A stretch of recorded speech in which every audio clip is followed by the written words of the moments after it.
Mu karere ka Rulindo umwana w'umuhungu yasabye ko umukobwa w'inshuti ye cyangwa se wabakundanaga amusura mu rugo cyangwa se muri ghetto, basangwa mu nzu bose bapfuye ndetse n'iyi nzu bari barimo ikinze n'ingufuri. Gusa iperereza ryakozwe ryasanze ko uyu mwana w'umuhungu ari we waje kuba yica umukobwa hanyuma nawe akikuramo umwuka cyangwa se akiyahura. Byaturutse ku kuba uyu mukobwa ngo yarageze muri ghetto hanyuma umuhungu yari muri telefone akabonamo ibintu bidasanzwe biri mu bintu byamukururiye gufatwa na kamere, hanyuma afatwa n'umujinya birangira yishuye umwana w'umukobwa. Hanyuma nyuma yo kumwica nawe abona ko ibyo byamukomeranye hanyuma yiyambura ubuzima. Kenshi na kenshi ikiremwa muntu ntabwo gikunze gufata umwanzuro wo kwica, ariko rimwe na rimwe hari aho biba rwose ugasanga bisa n'ibitangaza, ugasanga umuntu yikuyemo umwuka nyuma y'uko amaze kwica undi mugenzi we.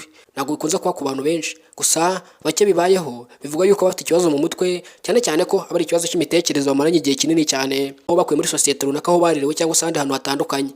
Biri mu bintu byababaje abatari bake, by'umwihariko ku muryango w'umukobwa, cyane ko uyu muhungu bivuga ko yasize yanditse ibaruwa nyuma y'uko yambuye ubuzima. Aba bana bombi bari abanyeshuri, umuhungu afite imyaka 20 y'amavuko, umukobwa afite imyaka 19 y'amavuko. Biri mu bintu byababaje abatari bake, by'umwihariko ubuyobozi bw'akarere ka Rulindo mu magambo yabwo bwagomeje bugira buti biteye agahinda kuba abanyeshuri u Rwanda rw'ejo imbaraga z'igihugu bicana bakamburana ubuzima, ahanini kandi biturutse ku kuba bari n'abana bakiri bato b'abanyeshuri ndetse bari kwiteganyiriza ejo habo heza. Bisa n'ibiteye agahinda. Ishami rya polisi muri aka karere ka Rulindo rigomeje gukora ubushakashatsi kumva n'imvano y'amakimbirane y'aba bana bombi, kugeza aho umwe yarwanye n'undi bikarangira umwe yambuye undi buzima hanyuma nawe akahita yiyahura ako kanya. Aya mahano yabaye Rulindo ntabwo ari ubwa mbere, kuko muri iyi minsi arize mu gihugu hose, kubera yuko mu nce zitandukanye zo mu gihugu hagenda haba amakimbirane nk'aya ngaya, aho usanga umuntu yisha undi nawe akiyahura, bikarangira inzego z'iperereza zifasha ubusa, cyane ko ziba zibona ibimenyetso ariko bidafite gihamya.